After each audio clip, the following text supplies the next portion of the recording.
होते हैं वो बिल्कुल नंगे रहते हैं, तन पर कोई लंगोटी भी नहीं रखते। तो वैष्णव साधु कहने लगे, ओ शरड फरड, तुम नहाते न धोते, टट्टी के हाथ में ना धोते न कम्यो, और तुमको हम सर्वश्रेष्ठ बार मरो, हम नहाएंगे पहले। अब वो नहाना नूना तो भूल गए, पर भी कभी आग लगी कोई नहीं, पर भी याद आई, लट्ठम लट्ठा मुक्को मुक्का। ये काफ़ी वर्ष पहले की बात है। और तलवार निकाल ली, आपस में जैसे छुर्रा घोंप दे, गर्दन काटे एक दूसरे की। भगवान भी भूल गए और कत्लेआम कर दिया वहाँ 25,000 लगभग। वो तमोगुण के उपासक कटका मर गए, लड़का मर गया, गंगा के पानी में लाश से लाश होगी, सब ही सब हो गए। ओहो। अब उसके विषय में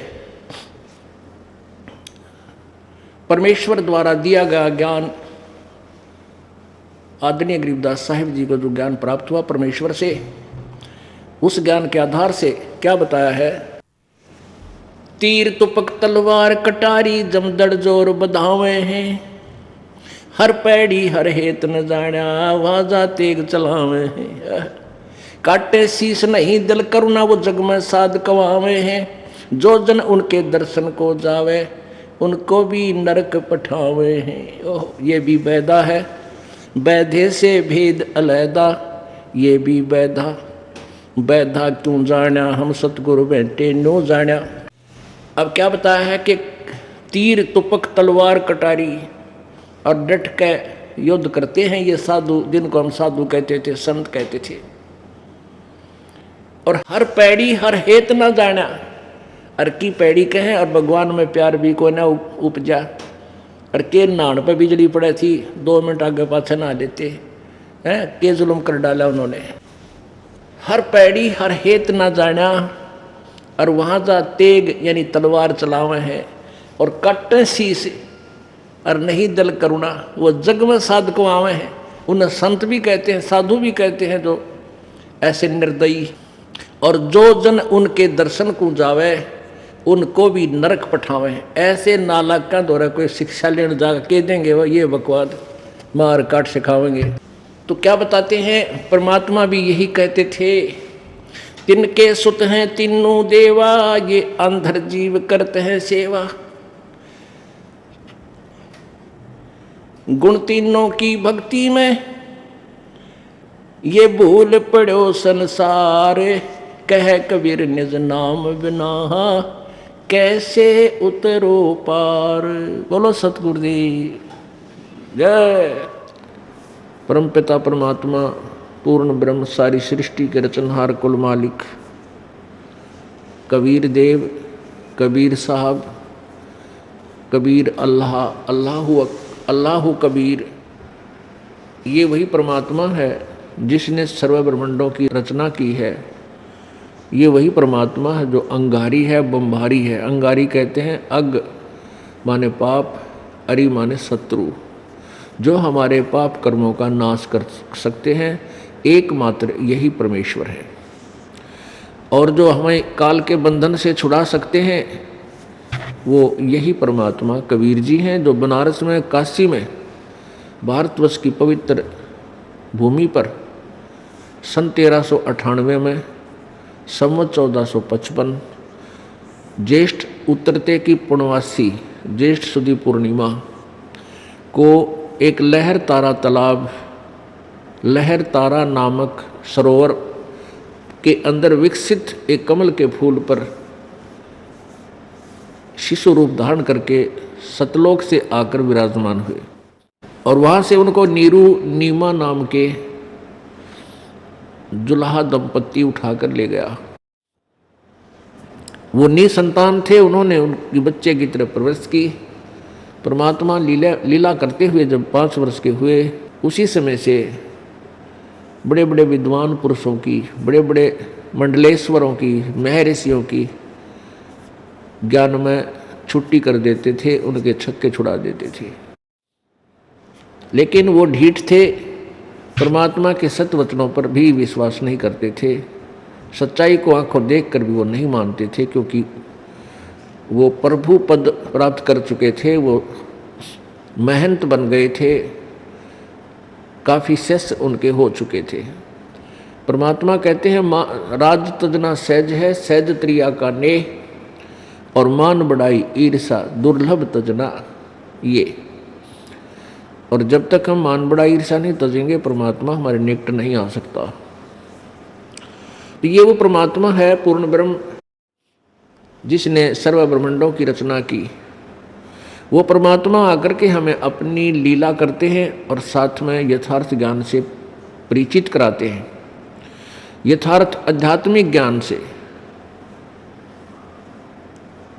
और हमें इस मानव जीवन की वैल्यू बताते हैं, इसके महत्व से परिचित कराते हैं। पुण्यात्माओं, परमेश्वर कहते हैं मानुष जन्म दुर्लभ है, भाई मिला न बारंबार, जैसे तरवर से पत्ता टूट गिरे वो बहुर नहीं लगता डार। आज आपका परिवार है, खूब आनंद मंगल है, और कभी भी किसी भी सदस्य की किसी समय अचानक किसी भी कारण से मृत्यु हो जाती है, वो पुनः आपको उसी रूप में नहीं प्राप्त हो सकता, ना वो वहाँ आ सकता, ना उसको मालूम तू कौन था, कितना आया है, कहाँ गया। परमात्मा हमें याद दिलाते हैं कि तुम काल के जाल में फंस चुके हो, और इस काल भगवान ने जो 21 ब्रह्मांड का स्वामी है, जो ब्रह्म नाम से सुप्रसिद्ध हो चुका है,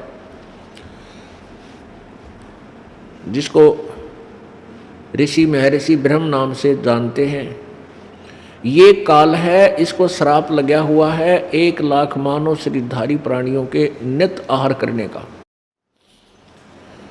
उसके लिए इसने अपने तीनों पुत्रों को एक एक गुण से परिपूर्ण कर रखा है, अपनी सुनियोजित चाल से।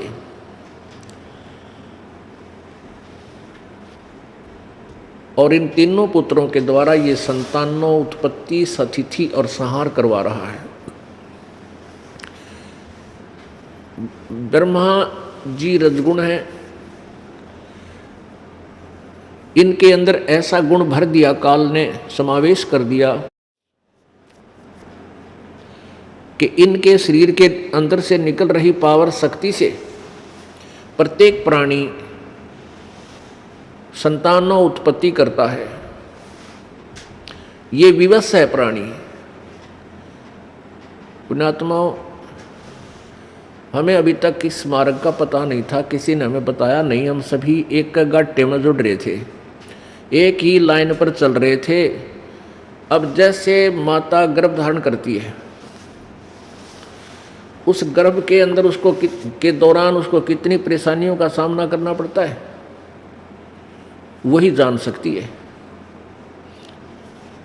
और फिर भी संतानों उत्पत्ति करनी ही पड़ती है। और फिर उसके बाद इस काल भगवान ने अपने दूसरे पुत्र विष्णु जी को सतोगुण युक्त कर दिया। सतोगुण के प्रभाव से हम इस विष्णु जी से निकल रही शक्ति से, इस पावर से हम एक दूसरे को चाहते हैं, एक दूसरे में ममता बनती है, मोह उत्पन्न होता है, लगाव बनता है। इस मोह से दूर होना जीव के बस की बात नहीं है। ये जीव से बाहर की पावर है, जीव के बस का नहीं। जैसे एक छोंक लगाया जाता है मिर्च का, और उस छोंक से फिर छींक आती है, तो जीव के बस का नहीं, छींक न रोक सके, उसके बाहर की बात है। इसी प्रकार इस काल ने इन तीनों पुत्रों के द्वारा हम सभी प्राणियों को इतना विवश कर दिया कि हम चाहकर ना चाहकर संतानों उत्पत्ति अवश्य करेंगे। फिर ऐसे लोक वेद शुरू कर दिए इसने कि भाई पुत्र बिना मोक्ष नहीं। मान ले कोई चाहे भी वह बेटा ना हो, बेटी ना हो तो कोई बात नहीं। मान ले किसी का संतान नहीं हुई संस्कारवश, तो दूसरे ना टेकन दे, कोई न कोई आकर इंजेक्शन लाए जाएगी, कोई पड़ोसन आ जाएगी, कोई रिश्तेदार आ जाएगा, आए बालक कोई ना, ओहो संतान तो चाहिए बेबे, मतलब बेरा नहीं, उस वो ना चाहे उसके कुछ भूल सी पड़े तो वो इंजेक्शन लानी है काल भेज दे, अब इन छेड़काओ ये कोई पंगा पावे और दूसरा ब्याह करवावे, चाहे किसी तरह करे, चाहे 100 पंगे पाक है, यानी संतान उत्पत्ति उस दृष्टिकोण से भी जरूरी बना ली।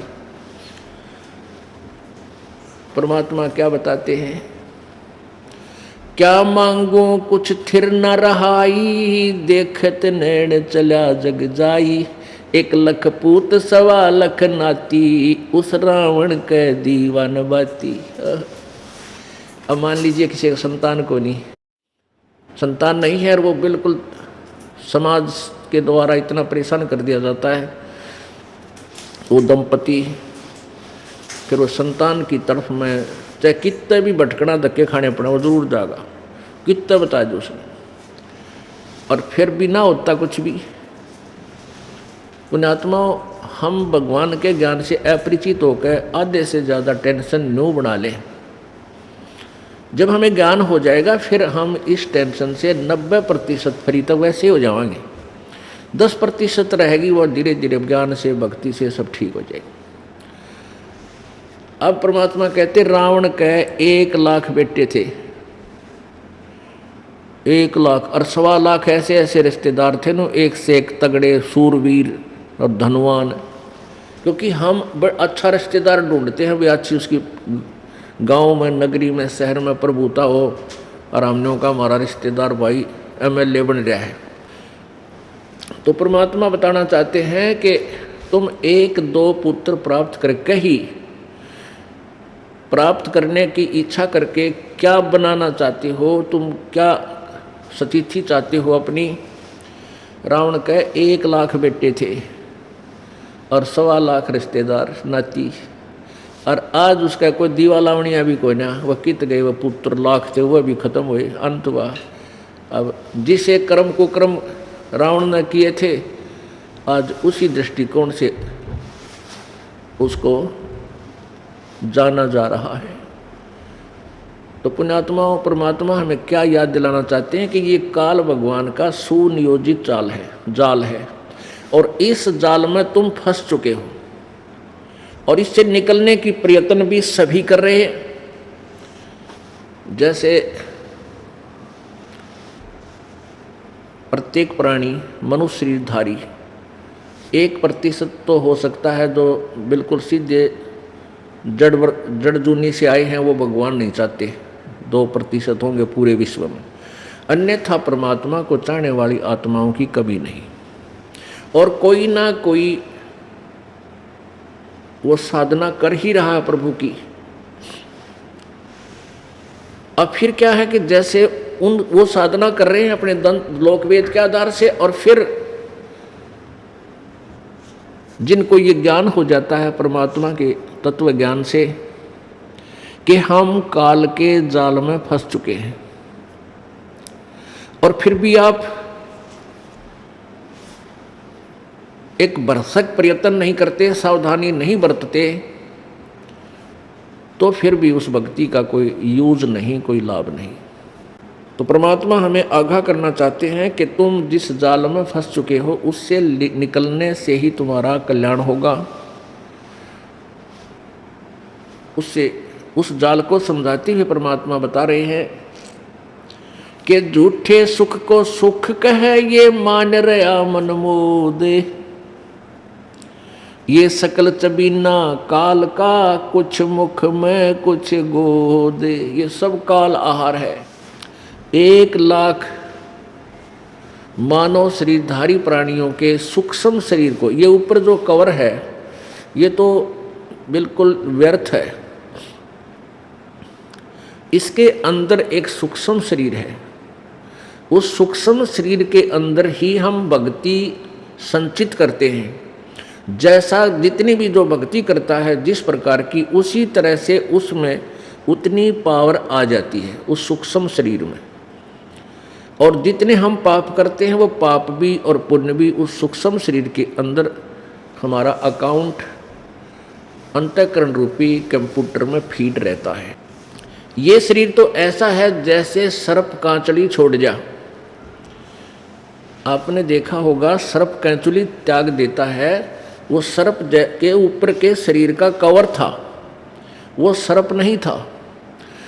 इसी प्रकार ये जो शरीर है ये तो ऊपर की कांचुली है, और वो सर्प न्यारा है। ये जीव जो और शरीर है इसके अंदर वो एज इट इज है, जैसा ये है, आपका स्त्री का है या पुरुष का, इसमें से यूं का यूं बाहर इस शरीर से बाहर निकल जाएगा। वो सूक्ष्म शरीर है, और ये सूक्ष्म शरीर तब तक वैसा ही रहेगा जब तक आप दूसरी योनि प्राप्त नहीं कर लेते।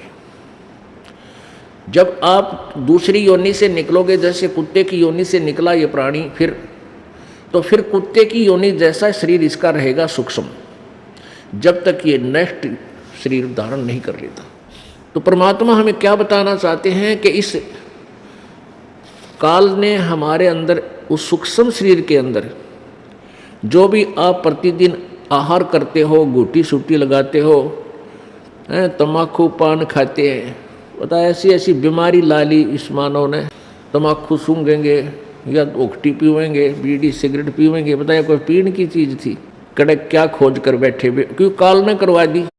तो ये इस प्रकार के जो खट्टे मीठे चटपटे जिस प्रकार के भी आप भोजन आहार करते हो, इन सब का सूक्ष्म अंश उस सूक्ष्म शरीर में फीड हो जाता है, उसमें वो ऑटोमेटिकली जमा हो जाता है, डिपॉजिट हो जाता है। और फिर उस सूक्ष्म शरीर को जब ये शरीर छोड़कर जाता है तो तपतशिला है, एक तई है बहुत लंबी तवी, 21वें ब्रह्मांड के आखिरी हिस्से में टॉप मोस्ट प्लेस पर, सबसे ऊपर के स्थान पर, और वहाँ वो अपने आप स्वतः गर्म रहती है, बहुत तेज उसमें अग्नि है, इतनी गर्म है। और उसके ऊपर 1 लाख मानव शरीरधारियों को, वो सूक्ष्म शरीर को ये पटक देता है। ऑटोमेटिक सिस्टम है इसका। उसके बाद वहाँ वो तपतशिला के ऊपर ये जीव खूब तड़पते हैं, इनके अंदर से वो गंध निकालता है जो सारे जीवन में घूटी शूटी लाई, शराब तम्बाकू खाया, पान खाई, सुल्फा पिया, या और खट्टे मीठे पदार्थ, काजू किशमिश, जो जिस प्रकार के भी चटपटे स्वाद किए, उन सब का मिला जुला अंश उस तपतशिला पर वो छोड़ देता है। जीव मरता नहीं पर दुखी बहुत होता है, परेशानी बहुत होती है, तड़पता है, बुरी तरह चिल्लाता है। इस प्रकार ये काल, तो वहाँ से फिर क्या होता है कि वो जब उनका ऑटोमेटिक सिस्टम है, जिसने कम व्यसन किए हैं, गुट्टी सूटी कम ला रखी है, बुरे ये जो है ना तम्बाकू नहीं पिया, उनमें कम विकार होते हैं, कम वो डिपॉजिट माल होता है काल का आहार, इसलिए वो जल्दी वहाँ तपतशिला से छूट जाते हैं। और जिनने घड़ी दारू पी रखी है, ज़्यादा ओके पाट रखे हैं, और पान खाया करते, तम्बाकू खाते थे, सुल्फा पीवे थे, वो काफ़ी देर तक वहाँ तड़फाए जाते और ज़्यादा समय लेते हैं वो छोड़ने में उस गंध को। और फिर वो सभी के सभी वहाँ तपतशिला से ऑटोमेटिकली उड़ जाते हैं। फिर कहाँ आते हैं? धर्मराज के दरबार पर, न्यायाधीश के न्यायालय में, जो काल का यहाँ न्यायाधीश है, धर्मराज जिसको कहते हैं, वहाँ आकर खड़े हो जाते हैं। और फिर उनका अकाउंट बताया जाता है, उनका सबको आगे क्या बनना है, उनको आगे सबको, कोई गधा बनना है गधा बने, अच्छे पुण्य है तो स्वर्ग जाना स्वर्ग जा, और जिसने जैसे कर्म है फिर वो चला जाए। इस प्रकार इस काल ने प्रोसीजर बना रखे हैं। तो परमात्मा क्या कहते हैं कि ये काल ने, इस काल ने आपको अपने जाल में इसलिए फंसा रखा है, आपको इसलिए मिसगाइड कर रखा है, इसलिए आपको विवश किया हुआ है संतानों उत्पत्ति के लिए। ऐसा सिस्टम बना दिया, जीव के बस की बात नहीं है, संतान उत्पत्ति ना करे। तो परमात्मा हमें याद दिलाते हैं, इस झूठे सुख को सुख कहे ये मान रहा मन मोदे, ये सकल चबीना काल का कुछ मुख में कुछ गोदे। गीता ज्ञानदाता अध्याय नंबर 11 के श्लोक नंबर 32 में कहता है कि अर्जुन, मैं देख ये ऐसा काल हूँ। श्री कृष्ण के शरीर में प्रवेश करके वो काल बोल रहा था, जो ब्रह्मा विष्णु महेश का पूज्य पिताजी है, और फिर श्री कृष्ण के शरीर से बाहर निकलकर अपना वास्तविक भयंकर रूप दिखाया, जिसको देखकर अर्जुन जैसे योद्धा भी कांपने लग गए। थर थर देही कांप रही है उसको देखकर। पुण्यात्माओं, भगवान को देखकर डर नहीं लगता। वो तो काल था और आपका मैं काल हूँ, सबका नाश करने के लिए आया हूँ, अब प्रगट हुआ हूँ। और गीता जी अध्याय नंबर 11 के श्लोक नंबर 21 में अर्जुन देख रहा है, कह रहा है भगवान आप तो देवताओं को भी खा रहे हो, आप ऋषियों को भी खा रहे हो, और ये सिद्धों के समुदाय, इन सिद्धों के टोल आपके और ऋषियों के ये ग्रुप हाथ जोड़ कर आपसे मंगल कामना करते हैं और वेदों के स्तोत्रों से आपकी स्तुति करके आपकी अपने जीवन की रक्षा मांग रहे हैं, आप तो इनको भी खा रहे हो। तब 11वें अध्याय के 32वें श्लोक में कहता, मैं तो भाई काल हूँ और सबको खाऊंगा, सबको खाने के लिए अब प्रवृत्त हुआ हूँ। तो यही परमात्मा कह रहे हैं कि ये सकल चबीना काल का, और कुछ मुख में कुछ गोद। मुख में तो वो है जो 1 लाख चले गए, वो तो उसने खा लिए, और दूसरे बाकी ये आपको यहाँ सुरक्षित रखा हुआ है कुछ दिन के लिए, और ना जाने कब और किसकी टिकट कट जा, किस टाइम कट जा। परमात्मा कहते हैं कि तुम इस काल के जाल से परिचित नहीं हो, इसलिए तुम यहाँ मस्ती मार रहे हो। काल की परिभाषा बताते हुए अपने प्यारी आत्मा धर्मदास जी को कैसे डिफाइन किया परमात्मा ने, काल की डेफिनेशन कैसी बताई कि जैसे कसाई बकरे पालता है, वो उन अपने बकरों को और बकरियों के लिए एक अच्छी व्यवस्था करता है, चारों तरफ उसके डिफेंस करता है, उसको बचाने के लिए बाड़ लगाता है और एक छाया बनाता है, शेड डाल देता है, जैसे शेड डाल रखे हैं यहाँ पर, और उनके लिए तालाब पानी का बनाता है, चरागाह अलग से, खेत अलग से लेता है जहाँ झाड़ बोझड़े घास आदि उगा देता है, जिसमें वो सारा दिन आहार करते हैं। तो इस सुविधा को देखकर और वो बकरे और बकरी अपनी संतान उत्पत्ति करते हैं, उनका उन बच्चों में कितना मोह होता है ये तो आप खूब परिचित हैं। अब वो बकरे क्या समझते हैं, वो बकरियां, कि हमारा जो स्वामी है, हमारा मालिक है, जिसने हमें यहाँ पर रखा है, वो बहुत ही अच्छा है, दयालु है, उसने हमारे लिए शेड बनवा रखा है, उसने हमारे लिए जल की व्यवस्था कर रखी है, उसने हमारे चारे की व्यवस्था कर रखी है। और जब वो कसाई आता है बकरों में,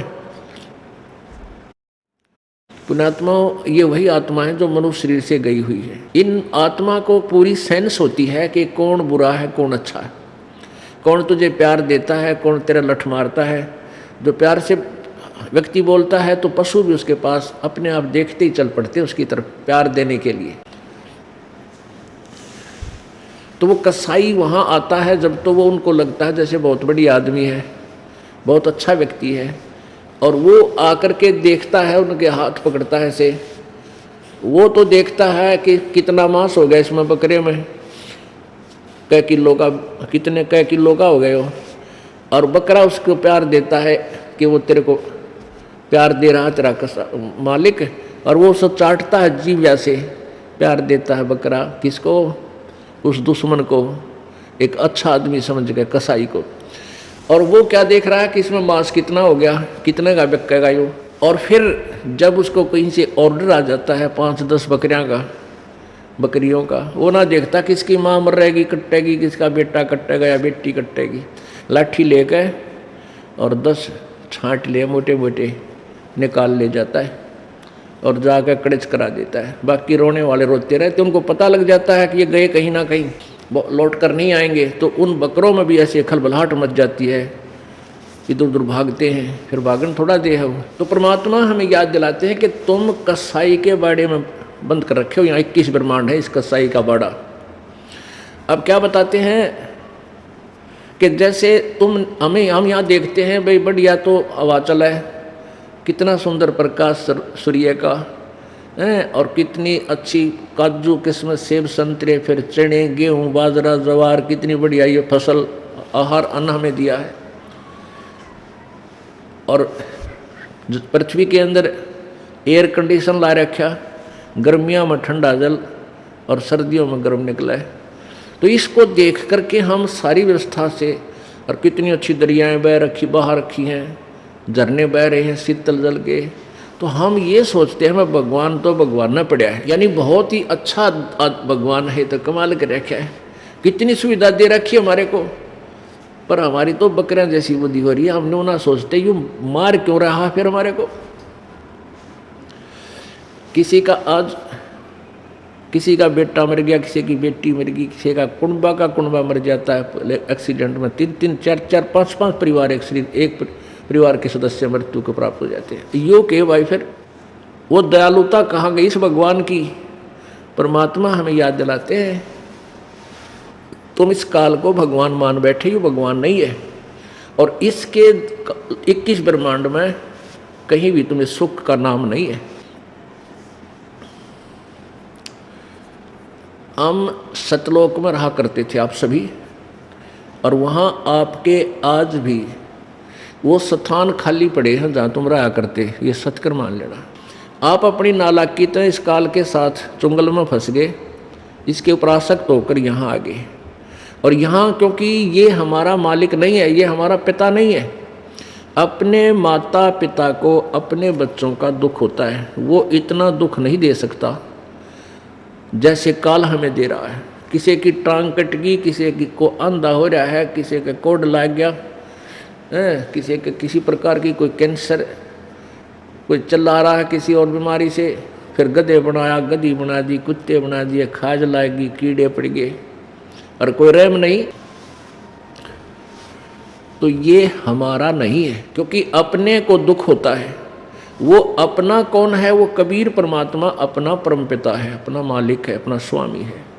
और उसने आज भी हमारे इस दुख की चिंता है, इसलिए वो परमेश्वर रह रह कर यहाँ आता है, ताकि ये बोले प्राणी फिर समझ, फिर पहचान ले मेरे को और मान ले मेरी बात को, इनको भक्ति से परिपूर्ण करके और सतलोक ले चलूँ जहाँ ये सदा सुखी थे। यहाँ कोई प्राणी सुखी नहीं है, कोई भी सुखी नहीं है, क्योंकि गरीब व्यक्ति सोचता है कि वह धनवान सुखी होगा, और धनवान को सपने में भी सुख नहीं हो सकता, ये गारंटीड बात समझ लेना। और धनवान समझता है भाई ये राजा लोग सुखी होंगे, अच्छा टैक्स टूक्स लावे, डांट मार जा हैं, और आगे पाछे इनके पुलिस हूँ करती गाड़ियाँ चले। राजा को सुख 7 जन्म भी नहीं हो सकता। राजा जितना दुखी प्राणी इस पृथ्वी पर नहीं है, सत्कर मान लेना आप। क्योंकि हमने सारे उल्टे आंकड़े फिट कर रखे अपने सुख के ढूंढने के लिए। अब एक परिवार का सदस्य, एक परिवार का मुखिया जिसके 5 सदस्य हों, वो कितना दुखी होता है उनकी सारी व्यवस्था बनाने में। और राजा तो एक क्षेत्र का पिता हो जाता है, मालिक होता है, उसको तो स्वप्न में भी जो है ना, रात को भी नींद नहीं आती। कभी तो किसी दूसरे राजा से चिंता कहीं वो आक्रमण ना कर दे, कभी अपने ही मंत्रियों से चिंता कर कहीं ये तेरा राज पलट ना दे। इस प्रकार उसकी गिगी बंदी रहे दिन रात। हमने देखा है बड़ा लंबी गाड़ी में चल रहा है, उसका जिए जाना जी सब चल रहा है गाड़ी में। तो फिर राजा सोचते हैं भी देवता लोग सुखी होंगे स्वर्ग के। अब स्वर्ग में आप इन देवताओं की कथा सुन लो। अब इसमें विष्णु पुराण में कथा हुआ है कि एक बार राक्षसों ने स्वर्ग पर आक्रमण कर दिया और सारे देवता भाज गए। कोई कितना छुप गया, कोई कितना छुप गया, वो कित गया उनका स्वर्ग का सुख। एवड़ा रोटी भी ना मिलती, गुफा में फंस रहे, सारी पुरान माटी वाली, अंदर भी भाज गया और राजा भी पता नहीं कहाँ जाकर छुपया। तो इनको सुख नाम की कितना चीज़ नहीं, सारा आग लाग रही है या एक किया। परमात्मा कहते हैं ब्रह्मांड 21 आग लगी है, कृत्रिमबाजी सभे ठगी है। 21 ब्रह्मांड में आग लगी पड़ी है। परमेश्वर हमें क्या याद दिलाते हैं? भाई तन दर सुखिया कोई न देखा, जो देखा सो दुखिया हो। उदय अस्त की बात करते हैं, मन सबका किया विवेका हो।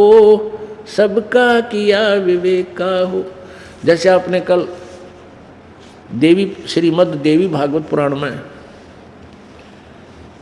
प्रथम स्कंद में पढ़ा था, भगवान विष्णु कह रहा है कि मैं अधिकतर ज़्यादातर तप करता हूँ, कठिन तप करता हूँ, और फिर इन निकम्मे राक्षसों के साथ युद्ध करता हूँ, फिर इनको मारता हूँ।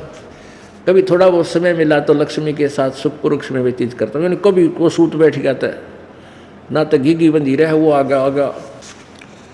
तो परमात्मा कहते हैं भाई मैंने सारे देख लिए, थारे देवता और भगवान, इन कोई सुखी नहीं इस पृथ्वी इसी किस ब्रह्मांड में, तो आग लाग रही है। भाई तन दर सुखिया कोई ना देखा, जो देखा सो दुखिया हो। उदय अस्त की बात करते हैं, मन सबका किया विवेक का हो, सबका किया विवेक का हो। भाई घाटे बाधे सब जग दुखिया, के गृहस्थी बैरागी हो। घाटे बाधे सब जग दुखिया, के गृहस्थी बैरागी हो। सुख देव ने दुख के डर से, गर्भ में माया त्यागी हो। गर्भ में माया त्यागी हो। तंदर सुखिया कोई न देखा, जो देखा सो दुखिया हो। उदय अस्त की बात करते हैं, मन सबका किया विवेक का हो, सबका किया विवेक का हो। भाई जंगम दुखिया योगी दुखिया, तपस्वी को दुख दूना हो। जंगम दुखिया योगी दुखिया, तपस्वी को दुख दूना हो। आशा तृष्णा सब में व्यापे, कोई मैल ना सुना हो, कोई जीव ना सुना हो। तंदर सुखिया कोई न देखा, जो देखा सो दुखिया हो। उदय अस्त की बात करते हैं, मन सबका किया विवेक का हो, सबका किया विवेक का हो। भाई साच कहूँ तो जग ना माने, पर झूठ कहीं ना जाई हो। साच कहूँ तो जग ना माने, झूठ कहीं ना जाई हो। ब्रह्मा विष्णु ये शिव जी दुखिया, जिन ये राह चलाई हो, जिन ये राह चलाई हो। तंदर सुखिया कोई न देखा, जो देखा सो दुखिया हो। उदय अस्त की बात करते हैं, मन सबका किया विवेक का हो, सबका किया विवेक का हो। भाई सुरपति दुखिया भूपति दुखिया, रंक दुखी बपरीती हो। सुरपति दुखिया भूपति दुखिया, रंक दुखी बपरीती हो। कह कबीर और सब दुखिया, एक संत सुखी मन जीती हो, संत सुखी मन जीती हो। तंदर सुखिया कोई न देखा, जो देखा सो दुखिया हो। उदय अस्त की बात करते हैं, मन सबका किया विवेक का हो। सुरपति दुखिया भूपति दुखिया, रंक दुखी बपरीती हो। सुरपति दुखिया भूपति दुखिया, रंक दुखी बपरीती हो। कह कबीर और सब दुखिया, एक संत सुखी मन जीती हो, संत सुखी मन जीती हो। तंदर सुखिया कोई न देखा, जो देखा सो दुखिया हो। उदय अस्त की बात करते हैं, मन सबका किया विवेक का हो, सबका किया विवेक हो। अपने आत्मा परमात्मा ने कितने किस किस प्रकार से किस तरीके से हमें समझाने की चेष्टा की है कि तुम इस संसार में सुख की तलाश कर रहे हो। इसमें कहीं पर भी आपको सुख नाम की चीज नहीं मिला, क्योंकि तुमने सुख देखा ही नहीं है। हमने सुख का पता ही नहीं, हम भूल चुके हैं जो सुख हम सतलोक में छोड़ कर आए थे। वहाँ कैसा सुख है? शंखों लहर बेहर की उपजे कहर नहीं जा कोई, दास गरीब अचल अविनाशी, सुख का सागर सोई। ओए होए, शंखों लहर मेहर की उपजे। आप कभी कभी किसी समय एकांत में जब बैठे हो, जो पुण्यात्माएं हैं उनमें ये अवश्य हिलोर उठती है।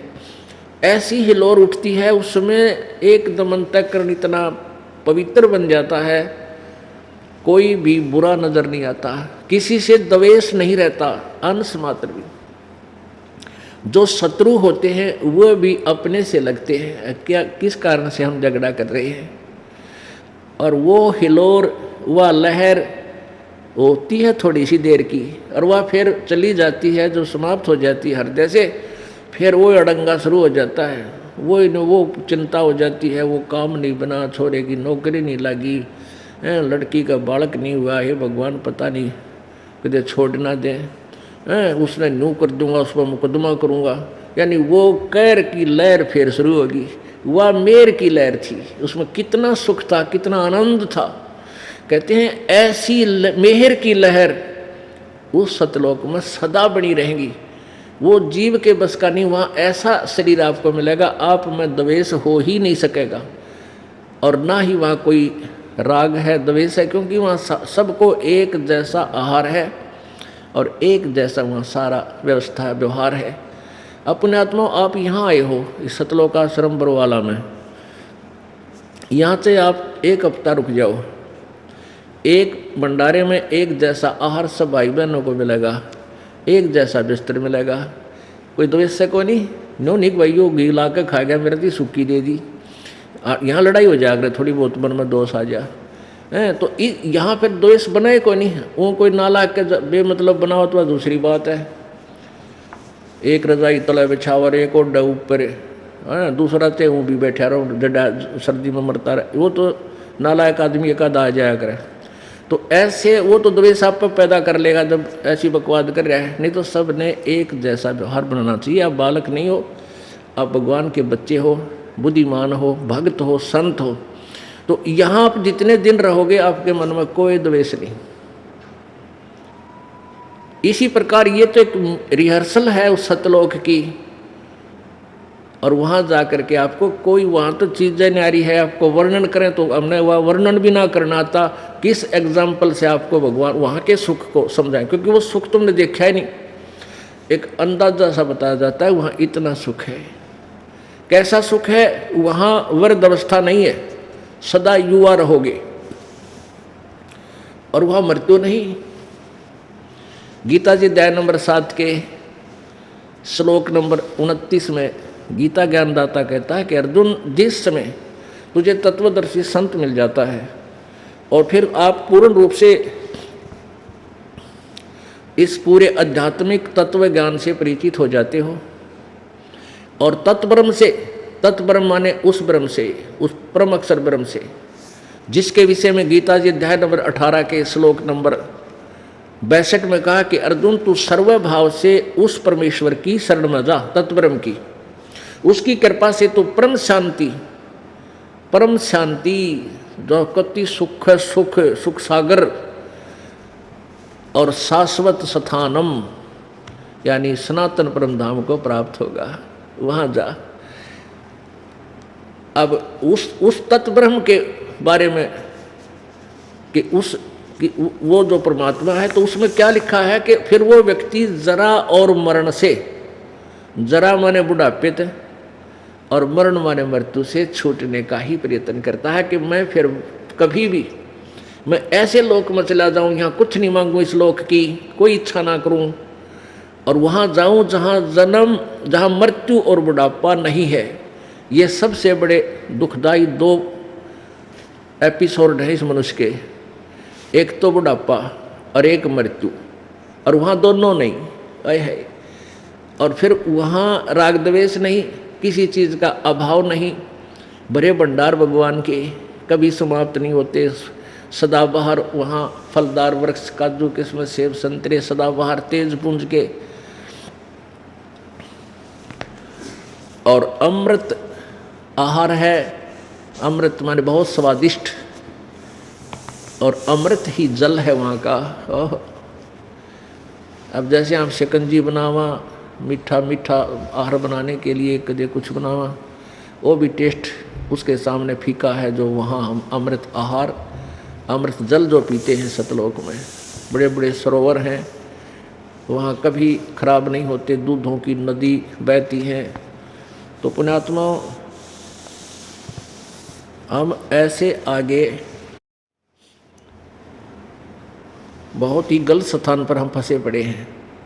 यहाँ सारा दिन रोजी रोटी पूरी ना होती, सारी उम्र बीत जाती है। इससे के लिए धक्के खा कर रास्ते में मर लेते हैं हम, कोई एक्सीडेंट में, कोई हार्ट अटैक हो गया या कोई किसी कारण से परमात्मा के। ये सारी बातें याद दिलाकर परमेश्वर कबीर जी हमारी यहाँ काल के द्वारा जकड़ी हुई बुद्धि को यहाँ से करेड़ते हैं, यानी यहाँ से निकालते हैं, हल्के ढीली करवाते हैं और ये भक्ति देते हैं। कहते तने सुख भी चाहिए तो मैं ही दूंगा इस गंदे लोक में, और यहाँ तने कोई सुख भी नहीं दे सकता।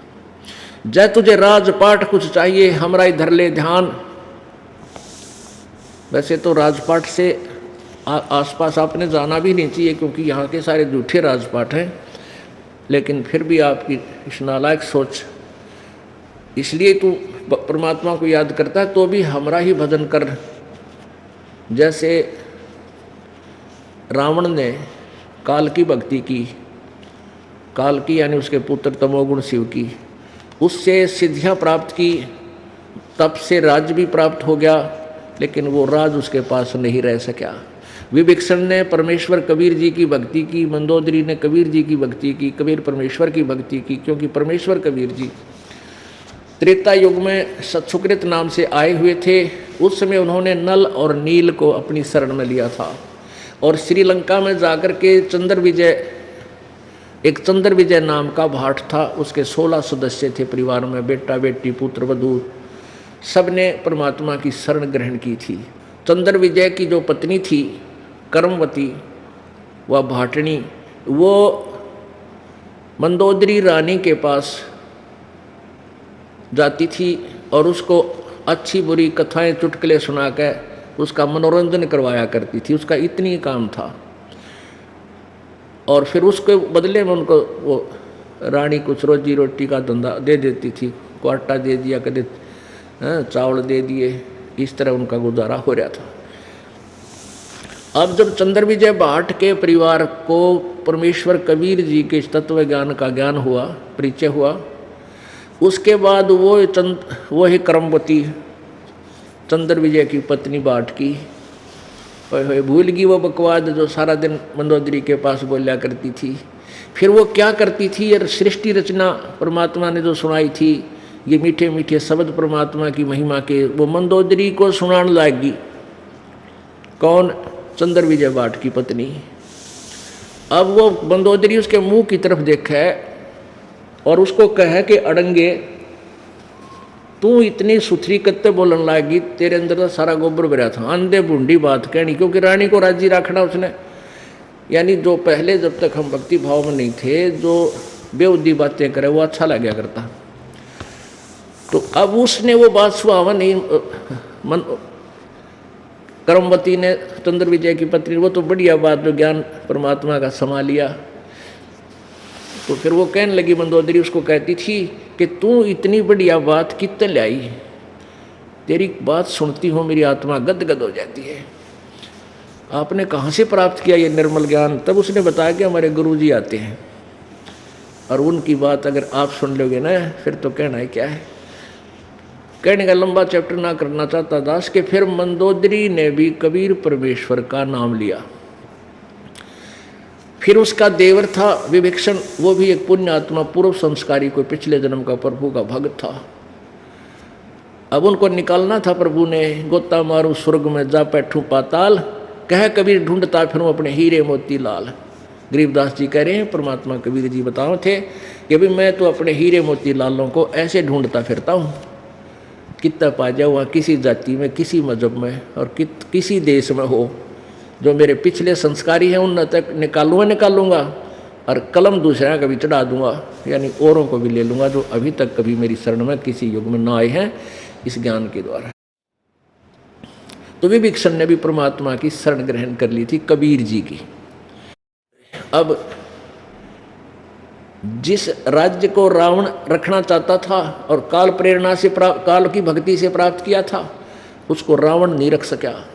वो लंका भी विभीषण को मिली, वो राज्य भी विभीषण को दिया, लेकिन विभीषण परमात्मा के ज्ञान से परिचित था, क्योंकि वो निकम्मे तो सारे मरे गए थे, लड़के कटके, बढ़िया ठीक ठीक सी आत्मा रह गई थी।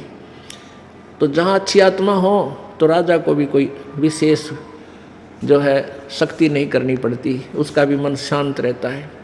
तो विभीषण ने राज्य किया, पूरी जनता जितनी भी बची थी बहुत आनंद से रहा करती थी, और विभीषण ने भी अपनी भक्ति की, मंदोदरी ने भी भक्ति की।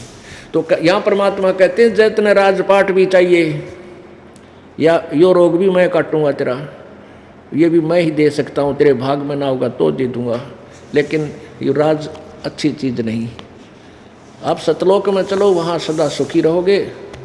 पृथ्वीपति चकवे गए जिनके चक्र चलंत, रावण श्रीखे कौन गिणे ऐसे गए अनंत। चक्रवर्ती राजा को चकवे बोलते हैं संत भाषा में, कि पृथ्वीपति पूरी पृथ्वी में जिनका शासन था वह भी चले गए कूद उछल कूद मचा के, क्योंकि उसके पिछले पुण्य थे, तब तक राजा रहा, अब गधा बन गया। तो इस राज्य की भी हमें आवश्यकता कति नहीं, यहाँ का तो कुछ भी ना चाहिए अपने को। हम अभी तक क्या गलती करते रहे, जैसे भी हम वेदों अनुसार साधना करते हैं तो उसका बहुत सा लाभ हमें मिलता है। जैसे ओम नाम है, ओम का जाप है, गुरुजी से लेकर के अच्छे संत से, जो क्योंकि प्रत्येक समय में काल भी अपने यथार्थ संत भी भेजता है, जो अधिकारी बनाकर भेजता है। ओम नाम के जाप तक ही वो दे सकते हैं, ये दूसरे मंत्र वो नहीं दे सकते, उन अधिकार है ही नहीं, ना उनको पता है।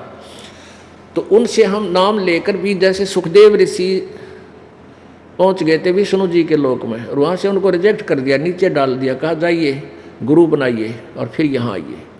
तो उसने, सुखदेव जी ने राजा जनक, विष्णु जी ने कहा कि राजा जनक को गुरु बनाओ, वो आज मेरा एक अधिकारी संत है, उससे ही नाम लोगे तभी मेरे लोक में स्वर्ग में वापस आ सकते हो। यानी एक जो वास्तविक पासपोर्ट बनाने वाला ओरिजिनल अधिकारी होता है, उसी से बनाया गया पासपोर्ट आपका काम करेगा, नकली से बनाया हुआ व्यर्थ होता है। तो इसी प्रकार तो आप क्या करते रहे, हम स्वर्ग चले गए इस अन्य साधना करके। जैसे ओम नाम का जाप ये दास भी आपको देता है, और उसके साथ फिर दूसरा मंत्र है तत्व मंत्र, उसकी अलग कमाई है। ओम नाम के जाप की अलग भक्ति शक्ति बनती है। और तीसरा मंत्र जो सार शब्द है, जो सार नाम है, वो सत्य शब्द जो गीता जी अध्याय नंबर 17 के श्लोक नंबर 23 में 3 मंत्रों के विषय में जानकारी दी है। ओम तत्सत इति निर्देश है ब्रह्मणे त्रिविध समर्थ है। पूर्ण परमात्मा सच्चिदानंद घन की भक्ति का, उसकी प्राप्ति का केवल ओम तत्सत, यही एक 3 प्रकार का 3 विधि से सिमरण करने का मंत्र है। ओम तो सीधा क्लियर लिखा है, तत् और सत्य सांकेतिक हैं, ये दास बताएगा, और इस पृथ्वी पर कोई भी अधिकारी नहीं है 2 मंत्रों का आपको कोई और दे सके। तो हम क्या करते रहे, पहले ओम नाम के जाप की कमाई को स्वर्ग में, महास्वर्ग अर्थात ब्रह्मलोक में, वहाँ देव पद प्राप्त करके वहाँ बर्बाद करते रहे, फिर वापस पृथ्वी पर आ जाते थे। हम ऐसे अपना जीवन नष्ट कर गए। इसका आपको एक उदाहरण देते हैं। एक आपको उदाहरण देते हैं और दिखाते हैं। महावीर जैन जी का जीवनी। पुण्यात्माओं, आपने मानव शरीर मिला है तो आप परमात्मा पाने वाले इस विद्यालय में प्रवेश प्राप्त है आपको। जितने भी मानव हैं ये सभी परमात्मा पाने वाले विद्यालय में प्रवेश प्राप्त कर चुके हैं। इसीलिए परमेश्वर ने आपको ये ड्रेस न्यारी दे रखी है, ये शरीर, ये पोशाक है आपकी। इसको संत भाषा में चोला बोलते हैं, कवर यानी कपड़ा। जैसे बच्चे स्कूल जाते हैं उनकी ड्रेस पोशाक भिन्न होती है, जो बच्चे पाली जाते हैं स्कूल नहीं जाते हैं वो तो उनकी अलग ड्रेस होती है। तो जिन कोई ऐसी ड्रेस मिली है ये मानव शरीर वाली, तो ये प्रवेश परमात्मा पाने वाली विद्यालय में, यूनिवर्सिटी के ये प्रवेश पा चुके हैं। और विद्यार्थी होकर विद्या नहीं पढ़ रहा, विद्यार्थी होकर के भी अपना काम सफल नहीं कर रहा है तो वो फिर क्या बनता है, वो फेल हो जाता है और फिर मजदूर लगता है और फिर बाद में पश्चाताप करता है जब वो उसका दूसरा सहपाठी तो अच्छा अफसर बनकर गाड़ी में, सरकारी गाड़ी में जा रहा होता है और वो वहीं सड़क पर कहीं मिट्टी खोद रहा होता है। तो उस समय रोता है वो क्या कहता है, ये गया ना अफसर, ये मेरा सहपाठी था, मेरे साथ पढ़ा करता, क्लास फेलो था मेरा, और मैं पढ़ा कोई ना, यो पढ़ गया, मेरे कर्म फूट गए, यो गाड़ी में जा रहा है और मैं यहाँ टोकरी मिट्टी ढो रहा हूँ। अब रो रहा हूँ अपने कर्मा ने, तो अब पछताए क्या बने, अब पछताए क्या बने, या चिड़िया चुगी खेत, आज 6 दिन 5-6 गए। तो इसी प्रकार आपके साथ होगी जो आप विद्यार्थी हैं और ये सद्भक्ति नहीं करोगे, आप फेल हो जाओगे। फेल होकर क्या बनोगे, गधे कुत्ते सुअर बनोगे। और कुत्ता रात ने करा है उसको याद आवा के बूंदी बन की उतरी गेला, अब करें जा आया। जब मनुष्य जीवन था जब तक तेरा समझ में आई नहीं, आंडी पा क्या आंडेगा, घुट्टी लाव बकवाद करे, सुना नहीं संता की। तो इसके लिए परमात्मा कहते हैं अच्छे दिन 5-6 गए और गुरु से किया ना हेत, अब पछतावा के कर बावड़े, या चिड़िया चुगी खेत। तो अब रहते रहते हमने ये कार्य को सफल करना है और हम नहीं करेंगे फिर यह दुर्गति तैयार है जो प्रभु ने हमें बार बार बताई है कि बिना बंदगी भैंसा कीजिए, बोक बना के खेला, और कुकर सुकर खर कीजिएगा, छोड़ सकल बद फैला। तो इसके लिए जो हम साधना भी करते हैं तो वो भी इनकम्प्लीट करते रहे।